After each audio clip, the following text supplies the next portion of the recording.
So it's important when we think of the kindness of sentient beings that we don't focus just on the people who are nice to us in this life. It's very tempting to do that because it's so easy to see their kindness. And it's so nice to express our appreciation.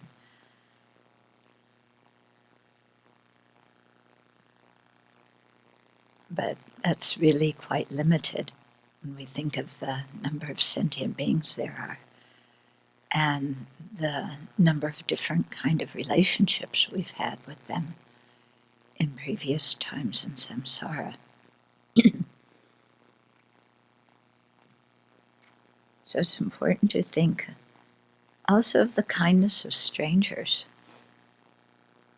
I think especially in a global environment like we have now,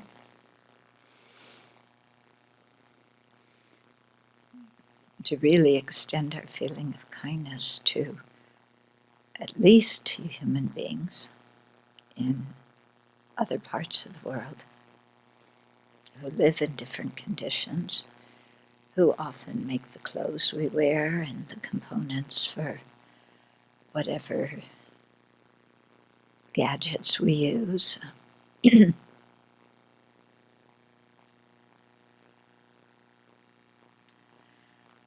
And also to remember that who people appear to be now isn't who they always have been. So we can easily ignore the kindness of insects without thinking that they could have been very dear to us in previous lives and been very kind and helped us considerably. Or even to think how important insects are in the ecosystem now. And if things go out of balance and certain insects get harmed, how it can really affect all of us. So to really expand our mind when it comes to thinking of the kindness of other living beings and how much we depend on them simply to stay alive in this life, but also our spiritual attainments depend on them as well. If we omit one sentient being from our bodhicitta, impossible to become awakened. Our awakening depends on each and every sentient being, omitting none, no matter what they've done to you in the past. Because they aren't frozen in time as in one particular role. They change and we change. But we depend on each other. So with an awareness of the kindness of the infinite, or the countless number of living beings, and of how deeply entrenched they are in samsara, let's generate compassion and bodhicitta and have that as our motivation for learning about the Vinaya. So yesterday we had a very interesting discussion about integrity after class. You think it was an interesting discussion? Yeah. And another meaning of integrity is it's used as a translation for a virtuous mental factor that is also often coupled with another virtuous mental factor that I like to translate as consideration for others. Some people translate these two as shame and embarrassment. But let me explain the meaning and then you can see what you think. Okay? So first of all, the reason I don't use shame is in English, shame has different meanings. One meaning can be positive, and one meaning is quite horrible. Okay, so the positive one is, if somebody just acts in any old way, we say they have no shame. Meaning kind of like they just don't care about what they do or if they harm anybody. But another meaning of shame is that you are inherently defective and unworthy. Yeah? And so some people suffer a lot from a deep sense of shame. And it's hard often for them to pinpoint where it came from, because it seems just to always have been there, and something is wrong with me and I can't do anything right, and I'm unworthy to even be here. Okay, do you know that? Yeah. So that's why I don't like to translate this virtuous mental factor as shame, because it can so easily be confused with that very negative mental factor, which is non-virtuous. A feeling like something's just wrong with you and you're undeserving. Okay? So that's why I think integrity is a very good translation. Somebody in our discussion yesterday brought up that integrity has to relate with self-respect. And that's very true when we talk of these two mental factors, where integrity is a sense where we respect ourselves, we respect our own spiritual practice, and so we want to our physical, verbal, and mental actions to correspond with our values. Okay, so we have a sense of integrity because we want to feel good about ourselves. Yeah. The other one that I call consideration for others, some people say embarrassment, but I don't think it's embarrassment. Some people call it a sense of decency. That could work. But what it means is you care about the effect of your actions on other people. So it's similar to integrity in that it acts to help us refrain from negative actions.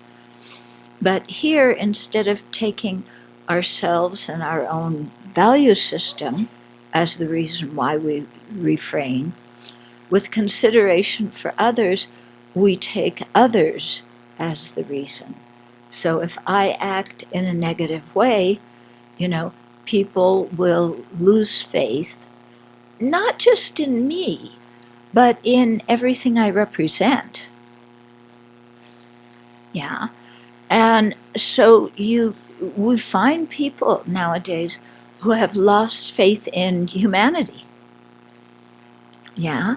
Because of the actions of certain people that they may know personally or may not know personally. But those actions have been so repulsive that they just feel, yeah. Okay? So we don't want to have that, we don't want our behavior to have that kind of effect on anybody, So this is not linked with wanting a good reputation. Attachment to a good reputation is I want people to think well of me because then I get something out of it. This one is I don't want to do anything that makes people lose faith in me or in the Buddha Dharma if they associate me with the Buddha Dharma or with human beings in general, because I care about other living beings. Okay, so it's not for our own reputation and gain. It's really because we care. And in the work that I do with inmates, I can say this is one, these are two things that, when people have told me what they've done that landed them in prison, it was clear that these two mental factors were absent. When I look in my own life, when I've done things that I do not feel good about doing, these two mental factors were absent. Okay? When we talk about the 11 virtuous mental factors, so, we talk about integrity and consideration for others. When we talk about the 20 non-virtuous auxiliary mental factors, we talk about lack of integrity and lack of consideration for others. So when we don't think about the effects of our actions on other people, and so sometimes we are so self-involved, and so tied up in our own dukkha or our own attachment or our own anger or whatever it is, that we just, act out to relieve the tension inside of ourselves without considering how it affects others. So it creates negative karma, it damages others, it damages ourselves. Okay?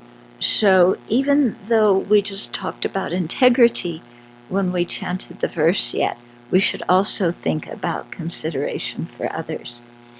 When you live in a monastic community, these two mental factors the virtuous ones get nourished, because you think a lot about, what are your values and how do you want to be.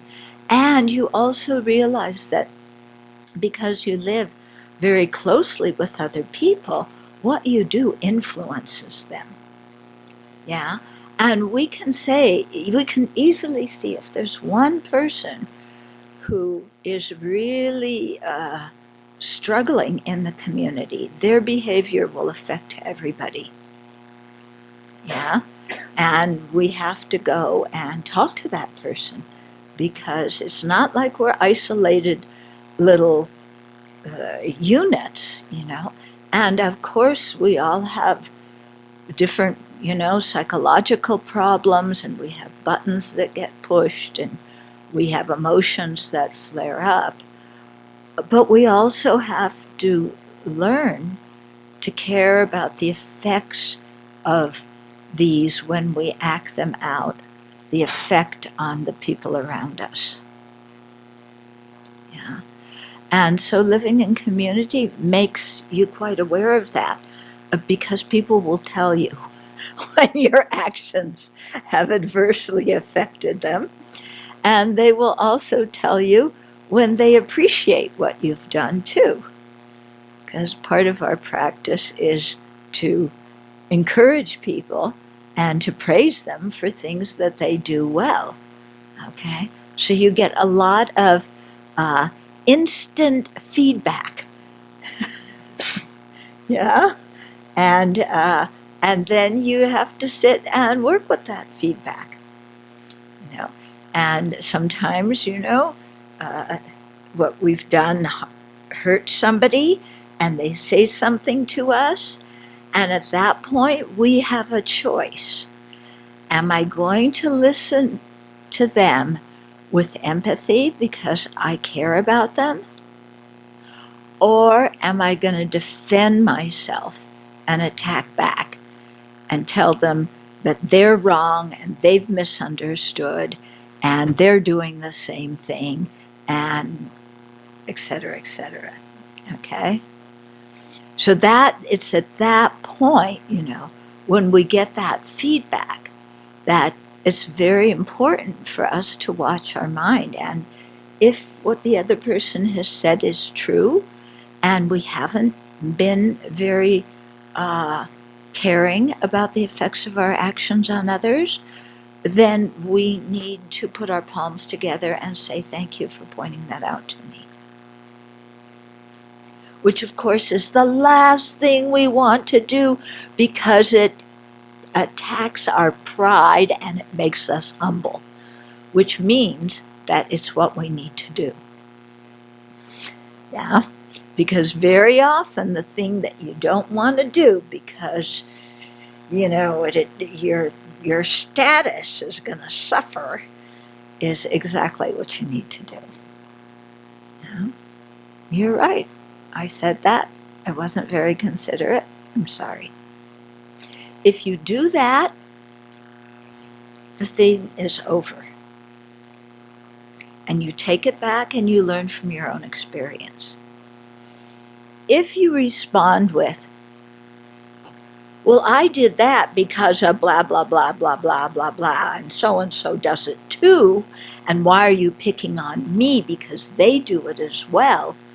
And anyway, no, we don't apply the rules equally here, and I'm always the one who gets picked on, and you don't appreciate me because I've come to this community having done da-da-da-da-da, and now you just don't appreciate, and you're criticizing me over some stupid thing. If you respond like that, what's going to happen? Exactly. The drama continues. You think the other person is going to put their palms together and say, oh, you're absolutely right, after you've just told them off and negated everything that they said, and I've been completely lacking in empathy?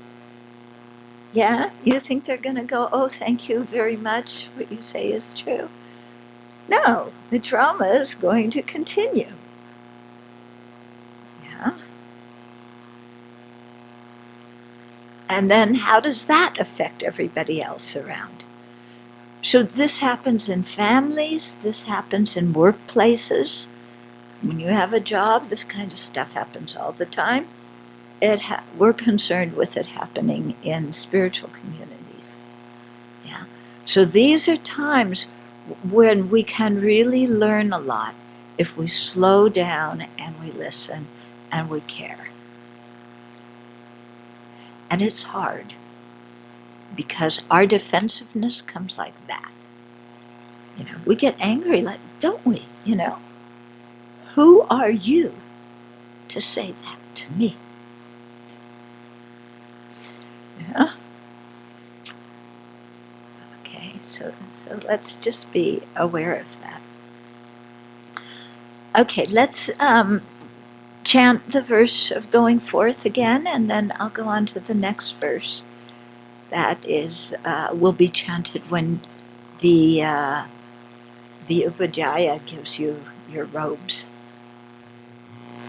Guard integrity and aspiration, cut the bonds of family and kin. Leave your worldly home to practice the Dharma, aspire to lead all beings to full awakening.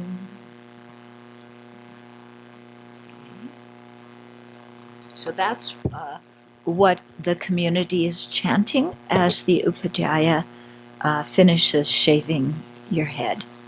Okay. Then there's the thing of giving the robes.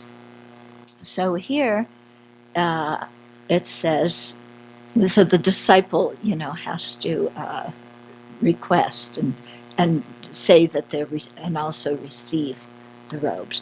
So here, what the assembly's chanting is, great are these clothes of liberation, clothes of the signless merit field.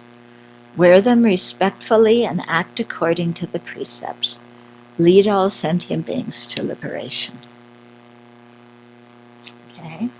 So great are these clothes of liberation. Yeah? They're the robes that the Buddha's Sangha has worn. Yeah? Now, yes, the style has changed a little bit from the time of the Buddha, but basically it's the same. And in the West, in the States, every year we have a meeting of Western Buddhist monastics from the different traditions.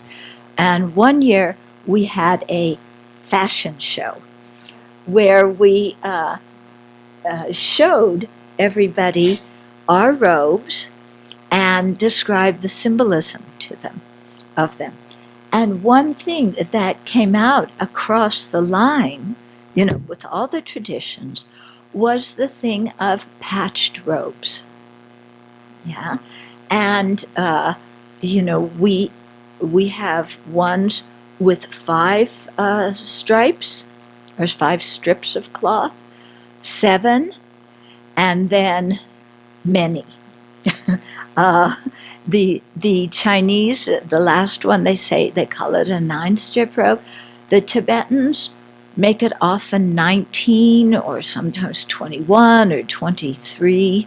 Okay, but it's the same idea. Okay, and when the Zenis stitch their kasaya, is that how you say it? Their thing here. It's the same kind of pattern. Yeah. So it's quite interesting, when you look at the different traditions, the style of the robes is basically the same. Quite interesting. So it is coming directly from the Buddha. At the time of the Buddha, saffron color was considered a very ugly color, and so that's why renunciates wear it. Black and white were the colors that lay people wore. Still in India, we can see, they wear white a lot. It's very good in the heat to wear white. So white, those are clothes for lay people. The monastics are not allowed to wear those colors. I heard when Buddhism went to Tibet, they didn't have the plant dye to make, saffron. But if you've ever looked at saffron strands, there's maroon strands in saffron, and so they used those. They made it a darker color. Okay. So our Shemdop, the lower robe, consists of 5 panels, and each panel has 3 parts to it. Okay. And I explained the other day about the 2 folds in back, which we usually only have 1, which are the first 2 truths that we want to put behind us. The 2 folds on the left side, which are the true cessation and true path that we want to actualize. Those 2 having a fold in front here and a fold on this side, being wisdom and method, or compassion and wisdom. Okay, and the story is, because it was very, very difficult to get cloth at the time of the Buddha. When we look at the precepts, there's the Bhikshu and Bhikshuni precepts, there's many precepts about robes because it was so difficult for them to get cloth. So they would often just gather little bits of cloth at the charnel ground, the cemetery, something that was left at the side of the road. They would take whatever they could get and then stitch it together. And as the story goes, one time the Buddha was looking out at the rice fields in India that are, in a kind of a patchwork pattern, and said, "Oh, it's so beautiful to see the rice growing like that, and the fields like that, and the monastics their robes should also be in a similar design." So that's why, we have small pieces of cloth stitched together, because it was hard for them to find big pieces of cloth, and also to make it look like the rice fields. Mm-hmm. So nowadays, when we make robes, you go to the cloth store, you buy a big piece of robe, and then you have to tear it up into small bits and stitch it together so that it looks like a rag robe. Okay? But at the time of the Buddha, it really was rags. Okay? But these are the robes that you wear with a real sense of your own dignity, your own integrity, your own aspiration to make your life meaningful. Yeah. And you're wearing the robes that have been worn by, now we have 26 centuries of monastics. And so it reminds us we're joining this whole flow of monastic life that started a long time ago, beginning with the Buddha, and is coming down over all these centuries due to the kindness of millions of people who took the ordination and kept the precepts.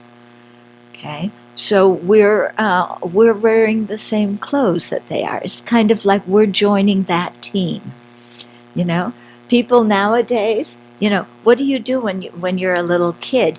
You get a jersey that has a number on it that's the number of your favorite player. You want to join the team. People wear uniforms all the time because a uniform identifies what you're doing with your life. Okay, and it helps people know how to relate to you. So we wear our robes, and it reminds us of our precepts, and it reminds us that we're the quote quote signless merit field. We're sharing the goodness that the Buddha taught with society. Yeah, I've heard some people say that they can't relate so well to other people when they're wearing their robes. Yeah, that other people kind of back off. That has not been my experience at all. In fact, I think that the robes, people come up and they say, "Do you know the Dalai Lama?" Yeah, and I've had people in airports stop me and, "Do you believe in rebirth?" And one guy on a plane once, confessed to me. He was a little bit tipsy, but, he felt the need to confess, and he came over, and was kneeled in the aisle, kind of did his confession. But, it's like you represent something to people, and we act as kind of the conscience of society. Now, granted, sometimes people stare. I remember one time in Singapore, walking down the street, and somebody was driving and like this. I was afraid he was going to hit something, and he was like, like he had seen a ghost or something. So, you get that kind of remark, kind of thing once in a while. But, I don't even notice that thing. I mean, it's been so long that it's like, who even looks at you? And yeah, people say funny things. Sometime, I'm in the woman's bathroom and somebody will walk in and go, thinking I'm a man because I don't have any hair. And I've been getting on planes and people, usually women coming up behind me and putting their hand on my shoulder and saying so compassionately, "Don't worry, dear, when the chemo's over, your hair will come back." Does people express their kindness like that? So it doesn't bother me. It's a way of connecting with people. And sometimes, on flights, people will say, "What are you?" "Please excuse me, but you're wearing those clothes. What does that mean?" And so that gives me a chance to talk about the Dharma a little bit. I don't try and convert them, but I can talk a little bit about that, and it's a way of, I think, helping people to see that there's goodness in the world. So I think it's very important that we wear our robes everywhere, unless, like, you're working in the woods where it's dangerous for you, or your robes are going to get damaged, like they get caught in the chainsaw. That's not going to be too good. Okay. I also, when I went to mainland China, I wore maroon jacket. I put on pants at that point because I thought that was wiser going through security in Beijing. Yeah. And when else? When my brother got married, and my mother asked me if I would come and look normal. And Lama, yes, she said, yes, you go and you be California girl. I went, Lama, I don't want to be California girl. But he said, no, you go and you so I went to the wedding. Okay. My mom was very nice. She had some old maroon dress that she gave to me to wear. She wasn't going to spend any money on it, anything that I was only going to wear once. And she had something that was maroon, so it was perfect. But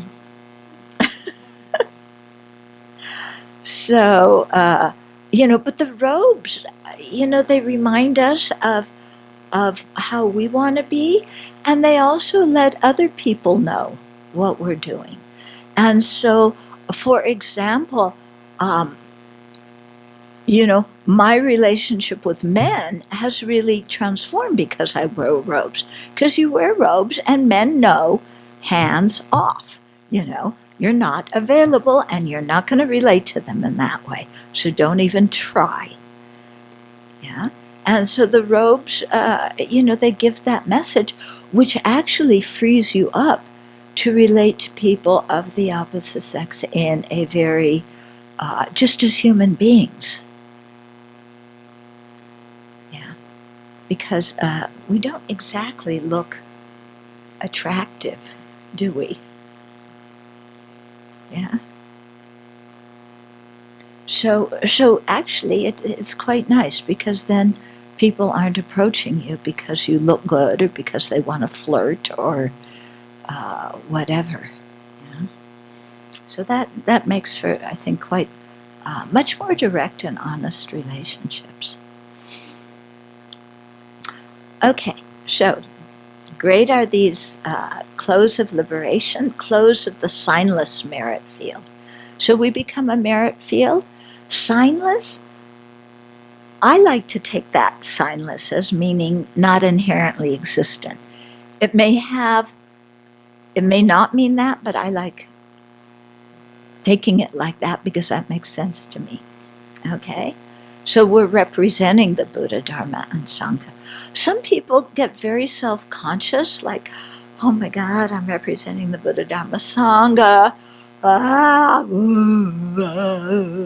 I'm so uncontrolled. No, don't think like that. Okay? I mean, you're a human being. Yeah, it's just the robes help you to do your best. Yeah. But don't get so self-conscious, like, well, everybody's looking at me and they're going to judge the Dalai Lama according to how I act. I mean, really, we're not that important. Okay? But do act properly because, if we go out and, how people lose their temper when they have to wait in line or a customer service or somebody hits your car, or. So be aware, because if we fly off the handle in those kind of situations, people will notice that, and they'll be quite surprised. So it acts as a reminder, I am representing something, and I do care about what other people feel. I don't want them to lose faith in the Dharma, but you don't have to be super self-conscious about that. Just use it as a reminder so that you remember to act in a pleasant way to people even when you're in a difficult situation, as much as you can. Okay, wear them respectfully and act according to the precepts. So we do respect our robes, our shemdap, the lower robe, we always put on over our head. We never step into it. Okay, it always goes over our head, and that's a way of showing respect to it. Okay, our chugu. Yeah, similarly, we take care of our robes, and we make sure that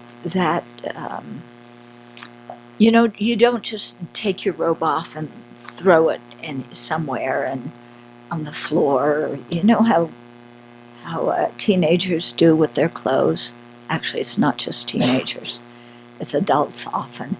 They just drop their clothes in the middle of the floor, wherever it is. We don't treat our robes like that.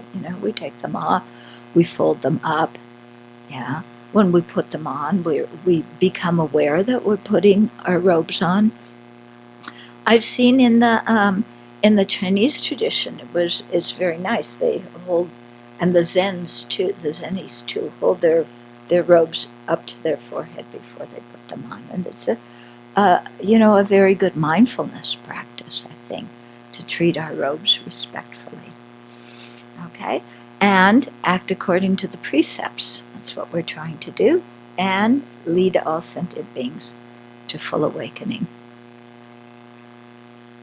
Okay, so when you take the Shramaneri ordination, then you get the Shemdap, the lower robe, 5-stripe robe, 5-strip, stripe, strip, stripe, strip. Could be stripe, but it's strip. Okay. Yeah, and we get the chugu, the 7-paneled or 7-strip robe. Okay. When you take full ordination, then you get the namjar, the one with all the different panels. Okay. The Zen that we often wear just around is not one of the standard robes. Yeah, it's something the Tibetans added in because the chugu is quite big, and yeah, and it can be awkward, so the Zen is much easier to put on. There's long Zens, there's short Zens. Yeah, it's up to you which one you want to wear. Okay.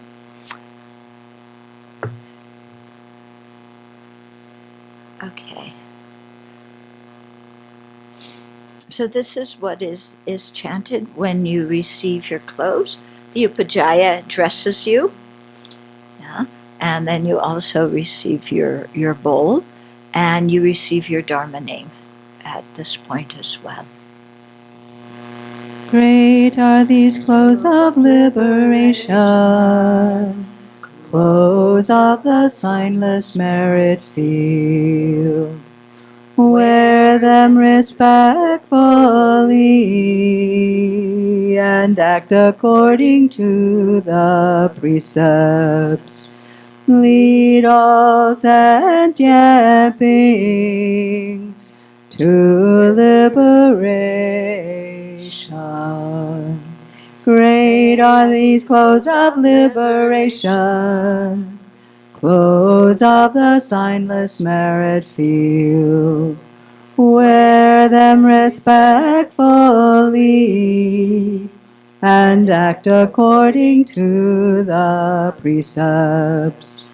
Lead all sentient beings to liberation.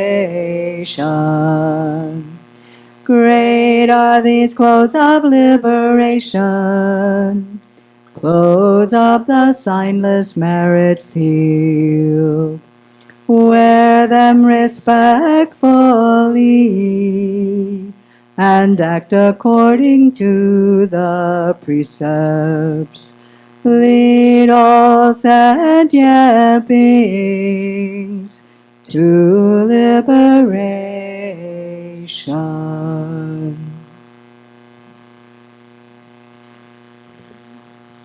So when you put on the robes, you feel quite different. Yeah. And you give away your loy clothes.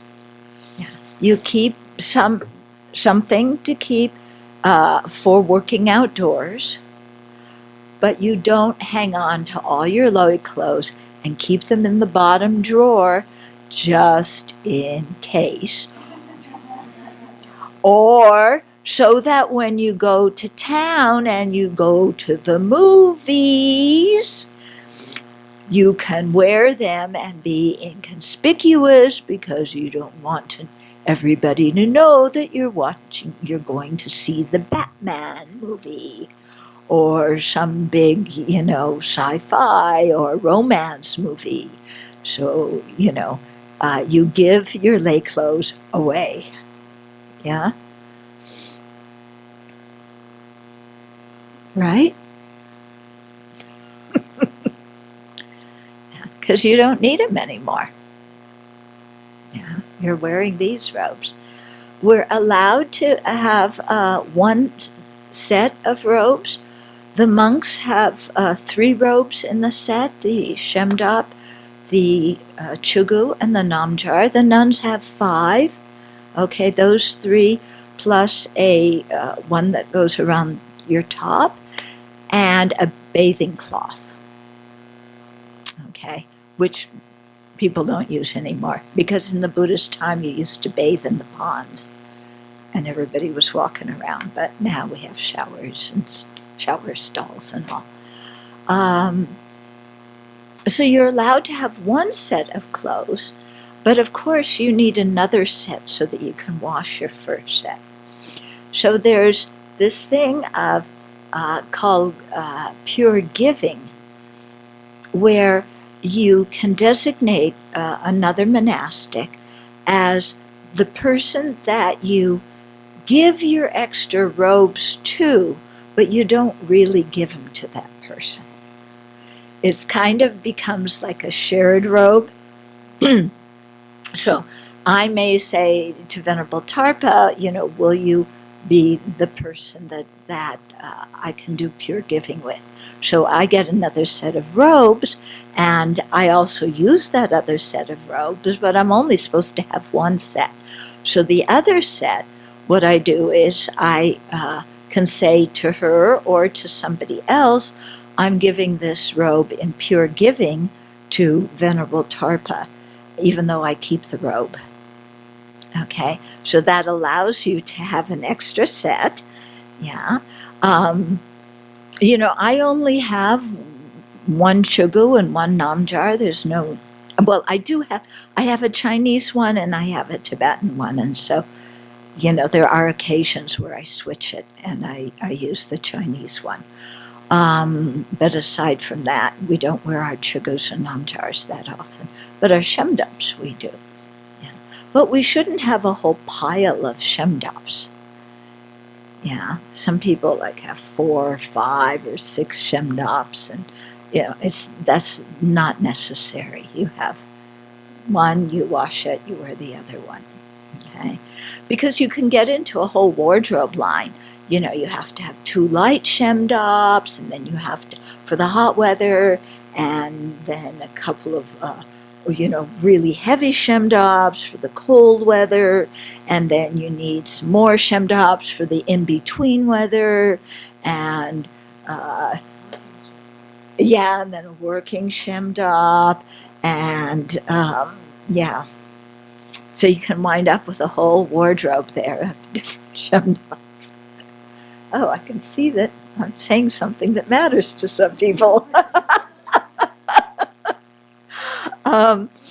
Same thing with shirts. We may need a few more shirts because we have to change them more often. But again, we don't need a lot of donkas. Yeah. Same with underskirts. We don't need a lot of these things.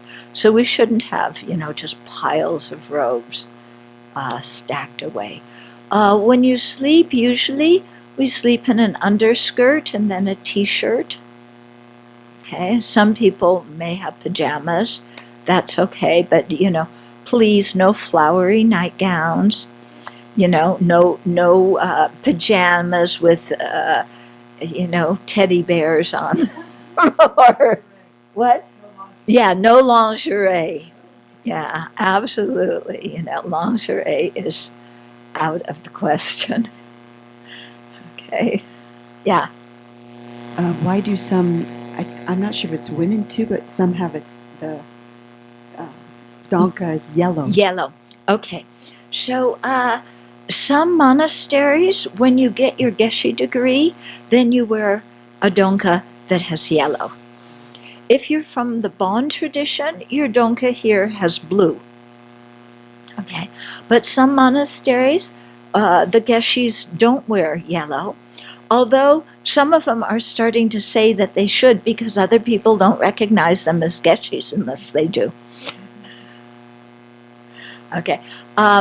Monks from one of the Tantra colleges, I forget if it's the upper one or lower one, they, even they're not Geshes, they will wear the yellow donka. Mm-hmm. So are the new Geshe-mas wearing yellow? Yes. Yes. Yeah. And it's very sweet, because they're wearing it and they deserve it. Yeah. Okay. What else do I need to tell you about robes? Any questions? Yeah. On the Shugu and also on the Dingwa, the two corners at the end, the two little triangles. Oh, yeah. These are deer's ears. Yeah. I'm not quite sure what they're for. Maybe, like to remind us of the Buddha's first sermon at Deer Park. I don't know. And then, it's the outside is, the panels are sewn with blue thread. I don't know why the blue. Yeah, this one I explained already. Yeah, but I've never heard this blue being the same. But this is for the kindness of the Chinese monks. Yeah. Who, by the way, when I did research on it, they seem to have been, we don't know for sure what Vinaya tradition they were from, but it's very likely they were from the Dharmagupta Vinaya, which means that the Tibetan monk's ordination got reestablished after it was broken in Tibet by a sangha of some Tibetan Mula Sravastivada monks and some Chinese Dharmaguptaka monks. But you don't say that to any Tibetan monks because they don't like to hear that. I tried it one time. Because this was the research, that we found out, and also, you can read my article in Dignity and Discipline. Would you mind explaining, please, why do we not sit on our chogo? Like when we're sitting down, we really take care not to sit on it. Sit on it. Yeah, thank you for bringing that up. Again, out of respect for the robes. Yeah, so we don't sit on it. Actually, in the Chinese, it's the same. They hang it over the back of their chair. The Theravadas have huge, actually it's their namjar that's the biggest one. And they roll it up, it's kite. Yeah, and then throw it over their shoulder. So, but it's all out of respect for the robes that we don't sit on them. Mm-hmm. When we're carrying robes and books, we put the robes on top of the books. Is that correct? No, your books go on top of the robes. Yeah. Because the books that explain the path to liberation are the most valuable. Technically, when we make an altar, our books should be higher than even the Buddha statue. But usually, we aren't able to arrange the altar like that. But you always keep your books high. On the chugu also, what is the little chicken foot looking stitch? I don't know it. Yeah, I don't know either. Yeah, and they call it chicken foot stitch, yeah. But I don't know what that means, no. So maybe somebody want to do some research? You want to go online, see if you can find out? Okay. I should also talk about hair length. The Tibetans say it can be 2 fingers width wide. if it, and maybe in Tibet where it was really cold, okay, you let your hair grow that long. But actually, we shouldn't. I don't know in the other traditions, but if there's a regulation, but usually you keep your head shaved. And, as soon as it starts getting so that you can't see your scalp, then you need to shave it. The Theravada people usually do it on Posada days. Yeah. And, yeah. But you don't want to let it get long. Definitely where you have to start to, like that.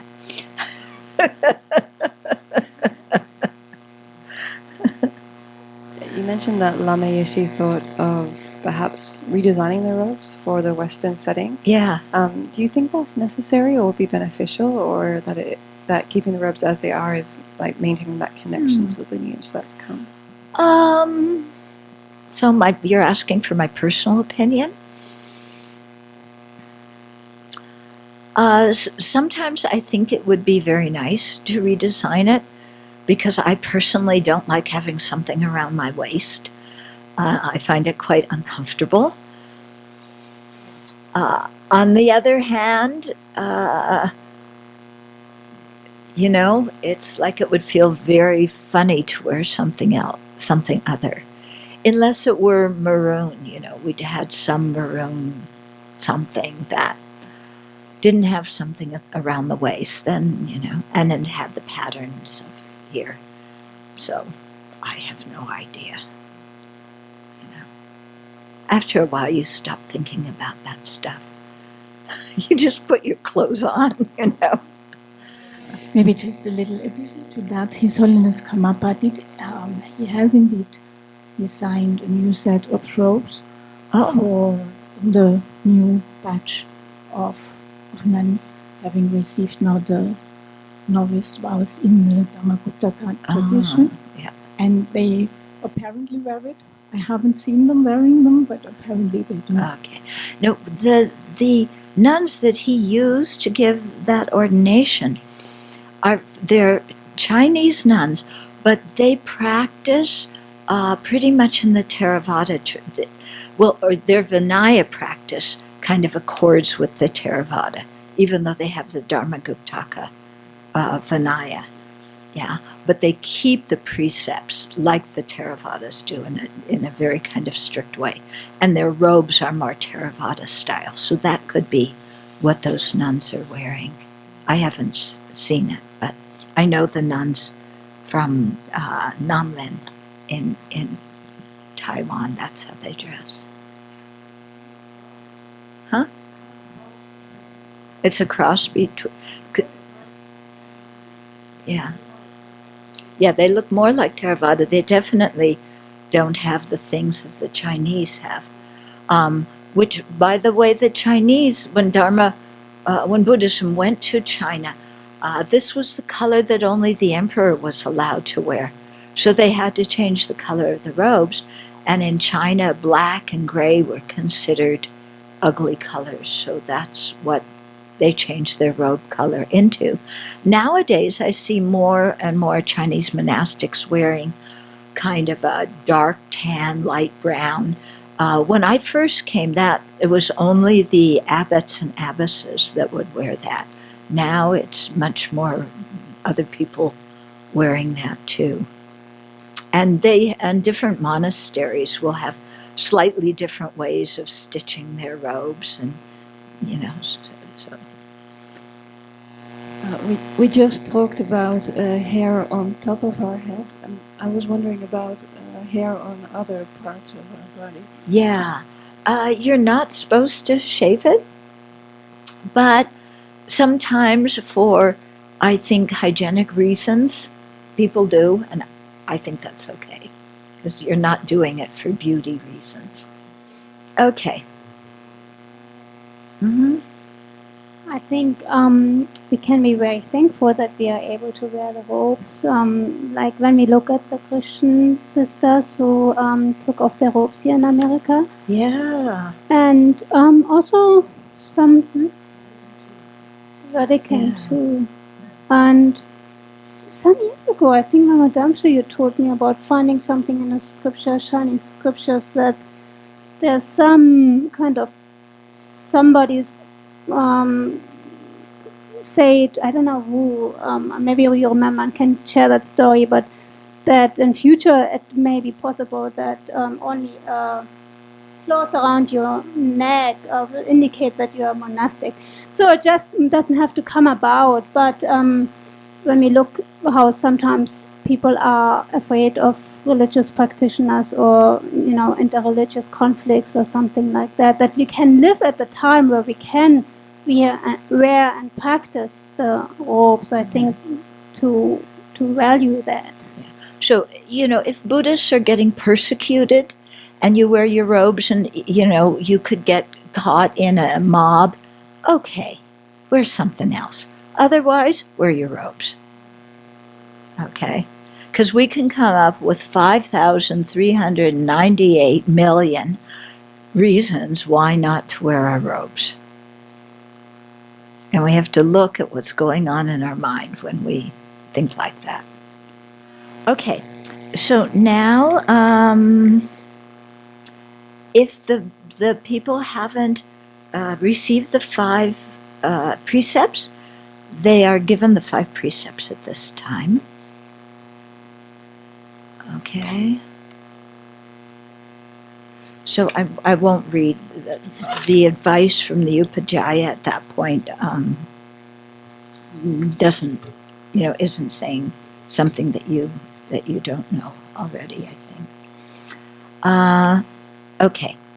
So then, the next thing that we're looking at is while the Sangha is doing a Sangha Karman, the candidate goes out of the room, then they're called into the room, and then we do the repentance.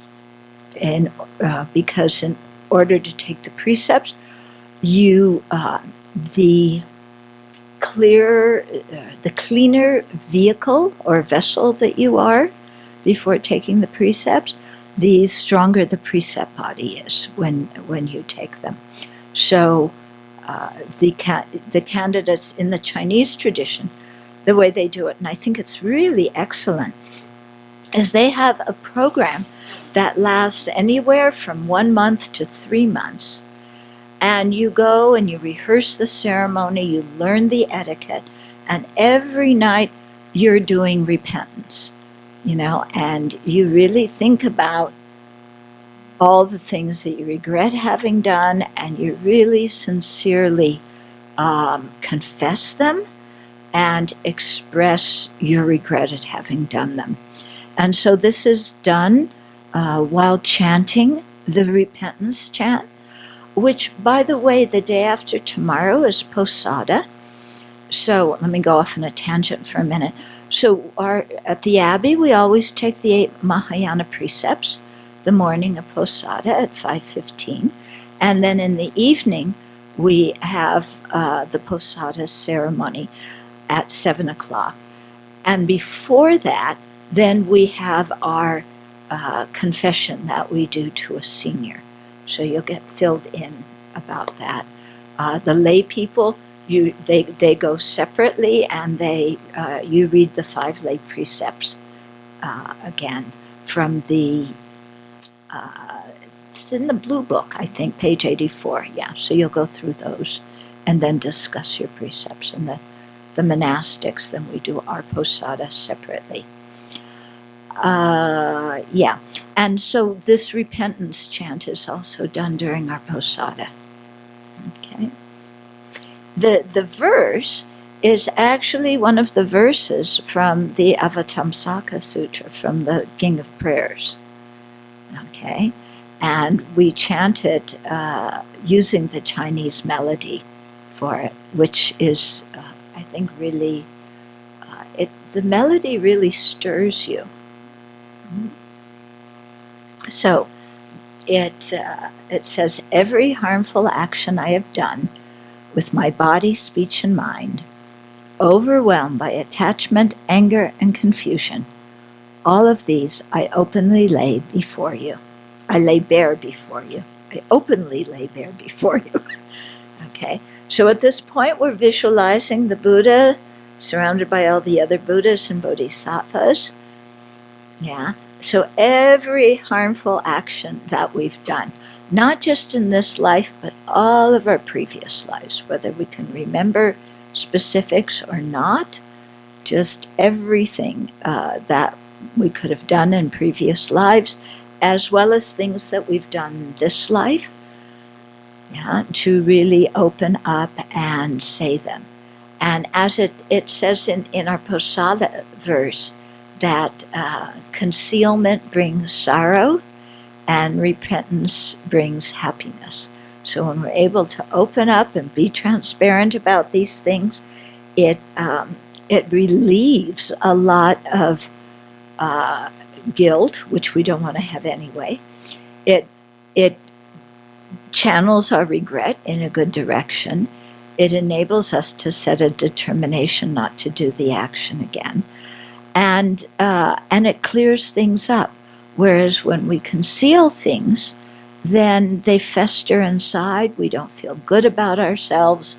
There's always the thing of, oh God, I hope nobody finds that out about me. They'll never like me. They'll never respect me. So it's much better just to open up about these things.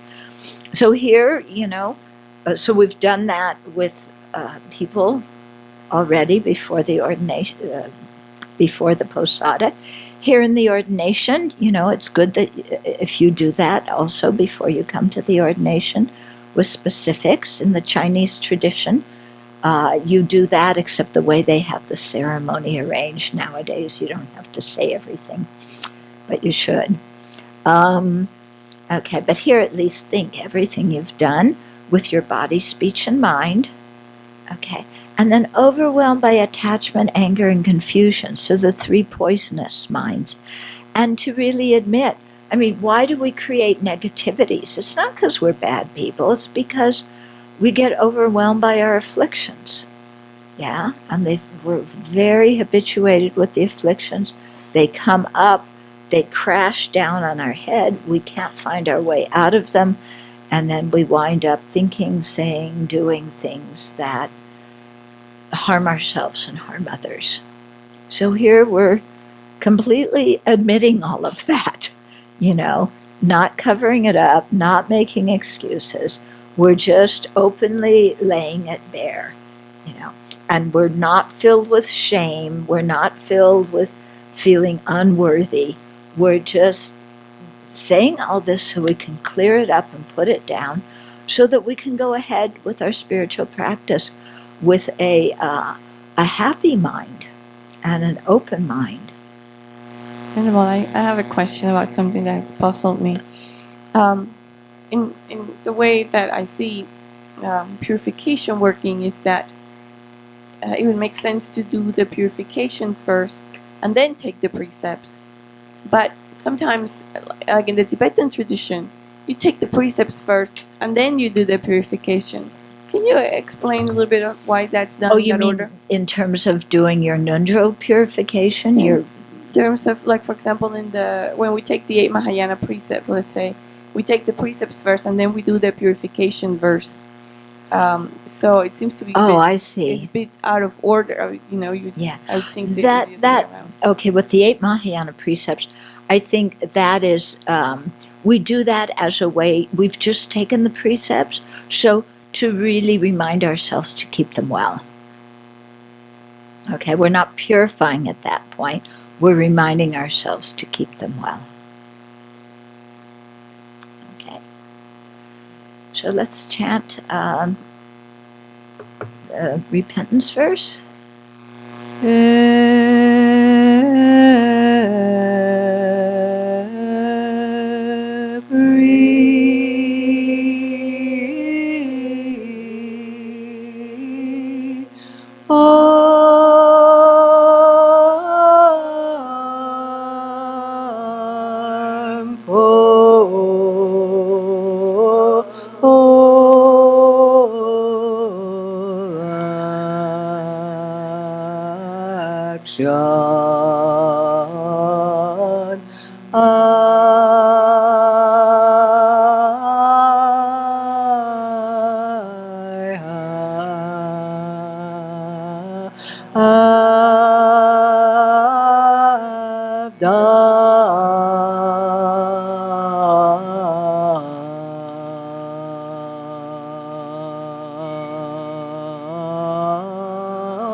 ngàn with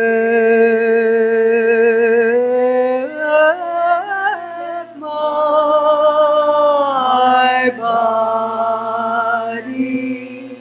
speech,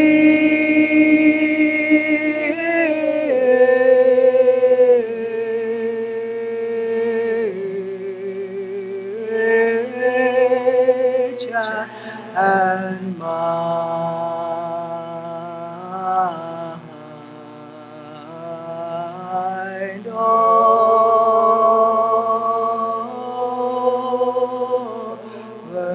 overwhelmed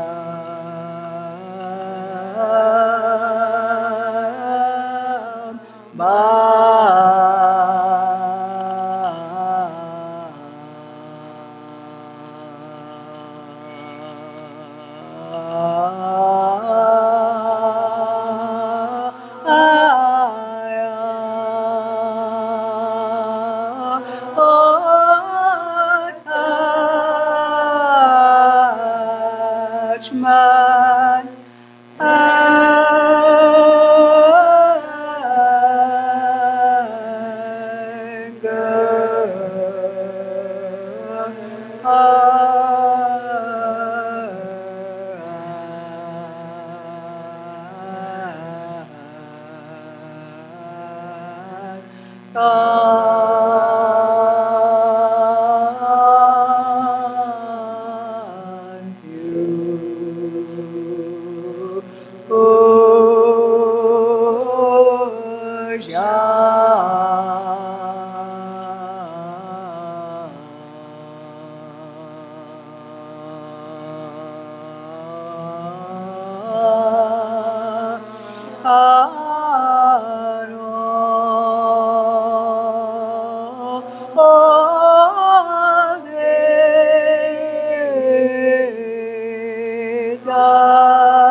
So here during the ordination, the candidate is bowing with every line of the verse.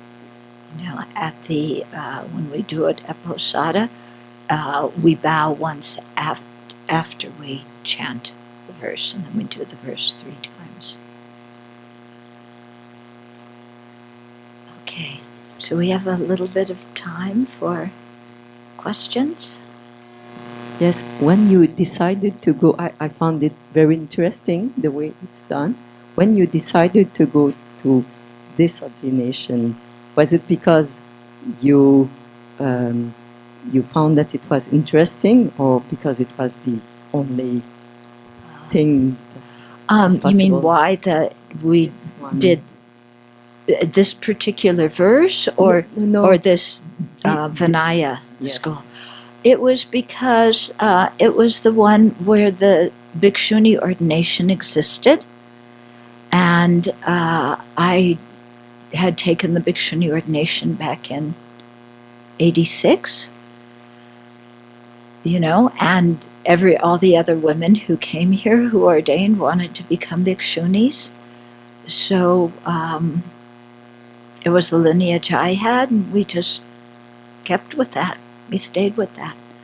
You know, I feel it's quite important to take the full ordination if you live in a community and can get proper training. If you don't live in a community and you can't get proper training, then I don't think it serves much purpose. Yeah. But I know for myself, becoming a bhikshuni completely changed my Dharma practice. Yeah. And I think all the other women who came to ordain wanted to take it. The men take bhikshu. Why shouldn't we take bhikshuni? And so we have quite a nice relationship with the Chinese Sangha. You know, our practice tradition is Tibetan. Our Vinaya tradition is the Dharmaguptaka. And so we have, I think it's actually, we have the best of both sides, you know, because we have a good relationship with our Tibetan teachers. We have a good relationship with our Chinese Vinaya teachers. Yeah? And we've learned a lot from them. Yeah? The Tibetan nuns have, you know, their situation has really, really improved over the last few decades. But when you go to a Chinese monastery of bhikshunis, there's a totally different feeling because the nuns run their own monastery. In the Tibetan tradition, there's a monk who's appointed as abbot of the nuns.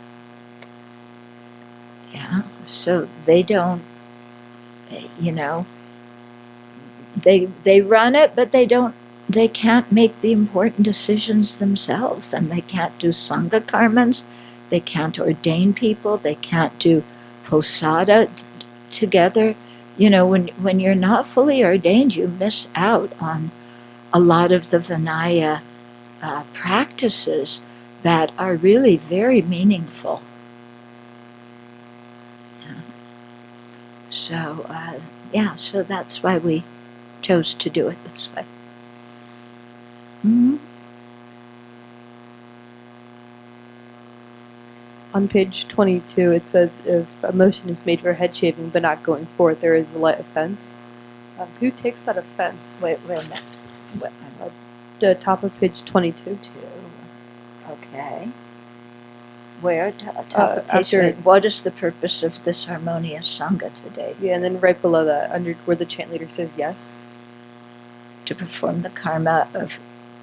I'm sorry, I'm not. If the motion is made for head shaving, in that sentence kind of. But not for. Oh, okay, but not for going forth. There is a light offense. Okay. Okay. The motion is there are certain procedures that the sangha goes through when it makes an official decision, and when you decide to do the head shaving, when you decide to give somebody the going forth, everybody in the community has to agree to do that. Okay, so in the case of a functioning sangha, you decide who the people are who can enter the community. So so for example, people don't just walk in off the street and say, I want to get ordained.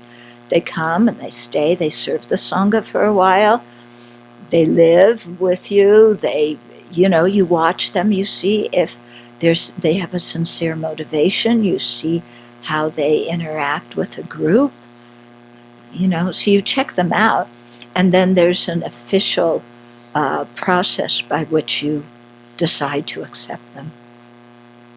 So the offense here is for the Bhikshuni Sangha. If they don't do that procedure, then they create an offense.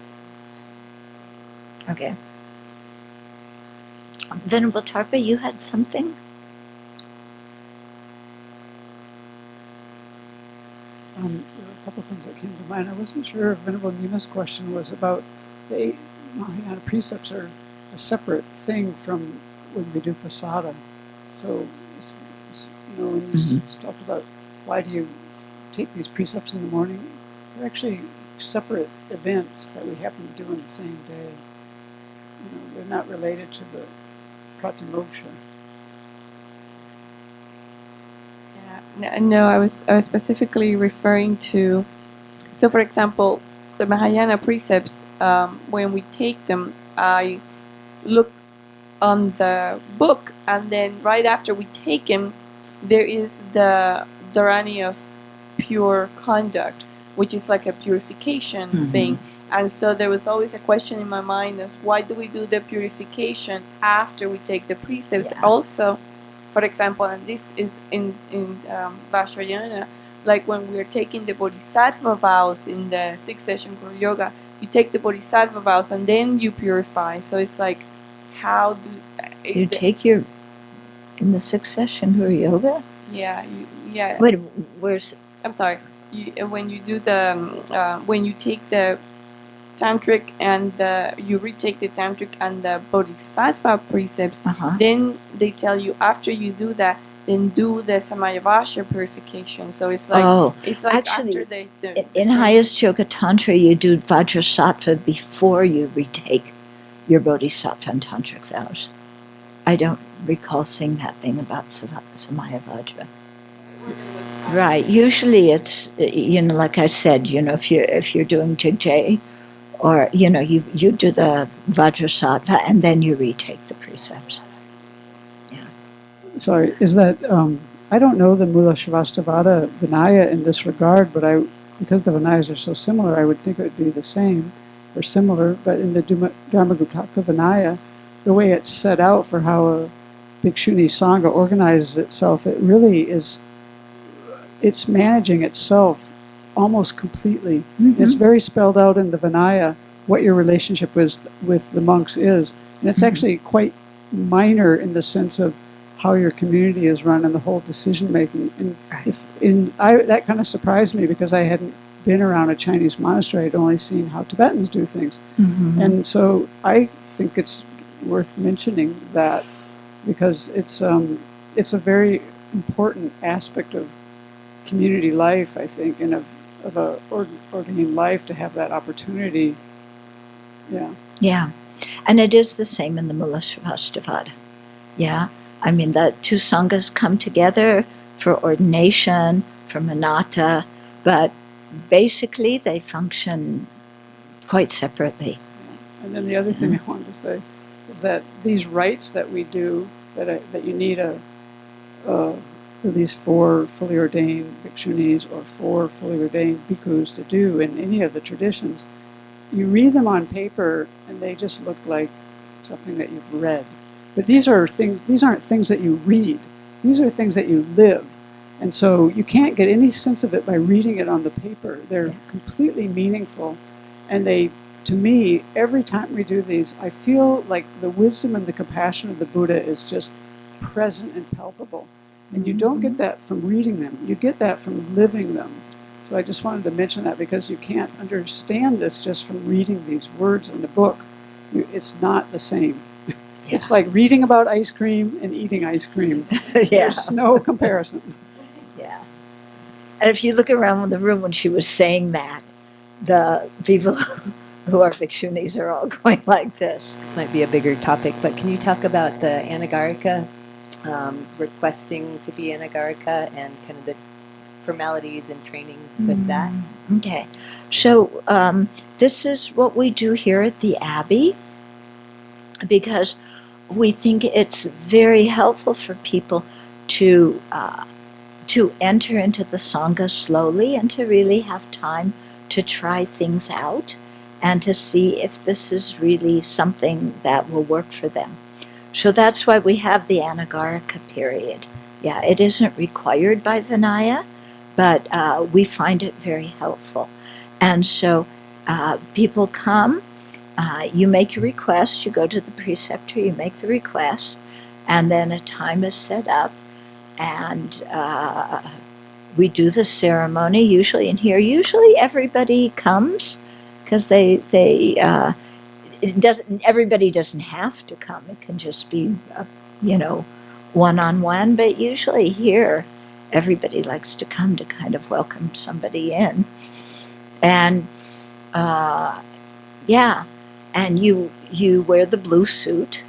Yeah, we don't have anybody who's an Anagarika right now. Our last one resigned from Anagarika and became a Shikshamana. Um, yeah. So the blue suit is something we designed. That it's like wearing a uniform. You shave your head, so you get used to wearing a uniform, shaving your head, not wearing makeup. You keep the 8 Anagarika precepts, which are very much like the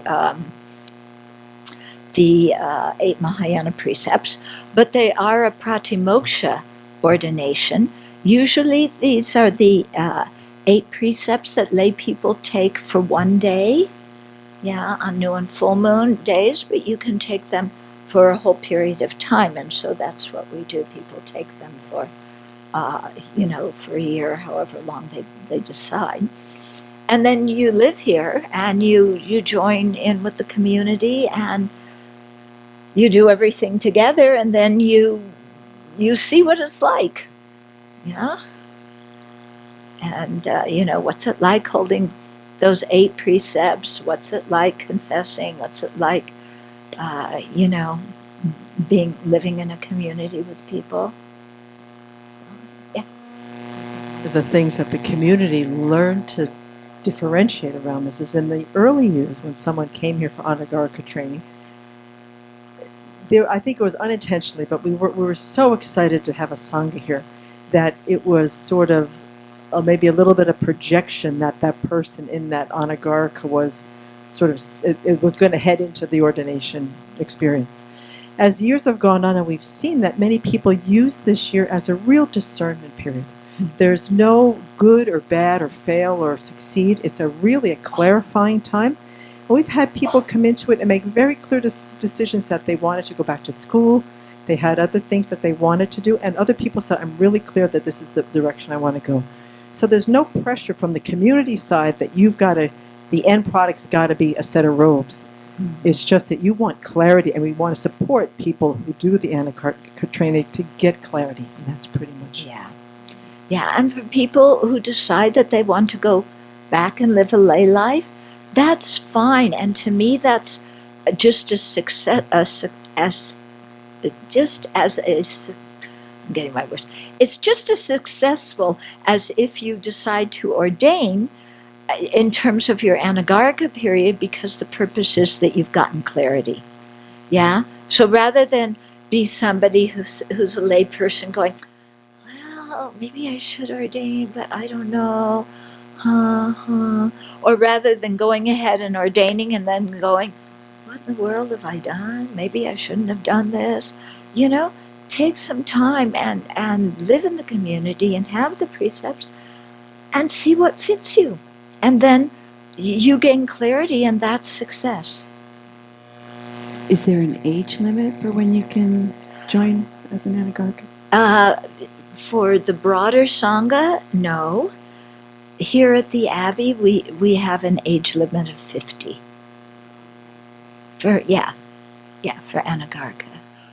Oh, if you want to take Anagarika for life, then there's no age limit. Yeah, because people can come take Anagarika for life. They come and live here. But when they get very old or very ill, then they go back to their family. Whereas somebody who's ordained, we won't send them back to their family if they're old or ill. Okay, so that's just the way we had to draw a line at some point so that it didn't become an old folks' home. Yeah? Once someone fully ordains, what kind of commitment are you making to your teacher, like that you stay with them or the community you're with, or is it different from... The traditional thing for the monks, you stay 5 years with the teacher. For the nuns, it says 2 years, but that's because you've already had a 2-year Shikshamana period beforehand. I think in general 5 years for everybody is good. Yeah, the Tibetans don't hold to that. His Holiness Dalai Lama really recommends when he ordains people, that they join a community, at least for a couple of years, but not everybody does that. So, but, I mean, if you don't join a community, how are you going to get the training? Yeah? So, Like, do you have some people after a while at Sravasti, even who are fully ordained, who might think that going to like meditate in seclusion for a year or years, or going to get teachings elsewhere for a while, or does that happen? yeah, that's fine, you know, because everybody has different things that they need to do at different times. So we've had different monastics. One monastic went to Dharamsala for 3 or 4 months to study. Somebody else went and did solitary retreat for a few months on their own. So the thing is, you know, you just confer with the community and you know, make a request to do that. And then you know, if the teacher in the community feels like it's something that will benefit you, then yeah, you go and you do it. Yeah, but you confer with the community. You don't just say, well, okay, well, you know, I want to go and live in seclusion somewhere. So bye, everybody. I'm leaving tomorrow morning, and you know, all my responsibilities. Yeah, just somebody else can do it. No, we really try and function together as a community. And then different people are ready to do different things at different times. And we all come with our own idealistic thing. Like I told you, you know, I ordained and I thought I was going to stay in Nepal and India forever and go meditate somewhere and become a Buddha in this lifetime. Yeah. And then I learned something and figured out that, you know, I need to do some other things first. Okay. So being under the guidance, you know, of a teacher in the community, I think is quite helpful. Mm-hmm. Venerable, a couple of us have this question kind of along the process of requesting for Anagarika training. Do you request that before you move to the Abbey? Because that request could be denied, and if you've already sold your house and your car, and that request gets denied, you know, that kind of process. Usually people will come and talk to us first and say, you know, they want to become an Anagarika, and then they go home, and then they sell their house and their car and everything, and then they come back, and then they make the formal request and take the 8 precepts. Is there a time length, like how far out that should be, like how long that timeline takes, or does that kind of vary per person? Everybody's really different, you know. Some people, they have a lot of stuff they got to pack up at home. You know, you know, all your scrapbooks from when you were, you know, however old, and your family photos, and you know, all your, you know, how many cars you have. I don't know. You have 15. You have to sell them. You know, you got to do something with your job. So it's different for every person. I think I read somewhere that part of the monastic training is a retreat of at least 3 years, 3 months, and 3 days. Oh. Is that right? You're dragging. The 3-year retreat is something that's done in different Tibetan traditions. It's something totally different than your monastic ordination. And some traditions use it to do the Nundro practice. Some traditions do it to learn the basic pujas of their tradition. Some traditions do it after you've already done your Nundro and your study, and you're going to do a retreat on one deity. So it's done differently in the different traditions. Yeah, but it's something different than your monastic ordination. Yeah, some people I know in other traditions, they'll take a monastic ordination, or they'll take the 8 precepts for the duration of their 3-year retreat.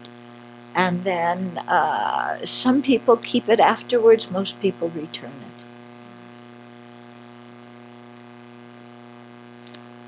Okay. Okay, this one will be the last question. Or comment. Responding to Jana's question, what you said, I think it says in the Vinaya too, right, that if actually you don't know the precepts, you cannot be on your own. You should always be in dependence on a teacher. So there's criteria. I've just found it very helpful to, I think for the first 5 years, I was never alone outside of the Abbey because, I would be with you, or I was alone for 1 week when I had a visa difficulty. It was very difficult. For 5 years, and then the first time I left was to go to my tripa for 1 month, and I was in complete shock. I mean, you're just protected here in terms of your monastic life and how you hold the precepts, and it takes a long time to even understand what it means to live as a monastic. I've had so many elder monastics in Singapore tell me it took them about 10 years. And back then I was like, 10 years? But now I do feel it's true. Mm-hmm. Yeah, you start to understand what living in the precepts is about. Yeah. Yeah, it's not just about taking the precepts and shaving your head and changing your clothes. It's much more.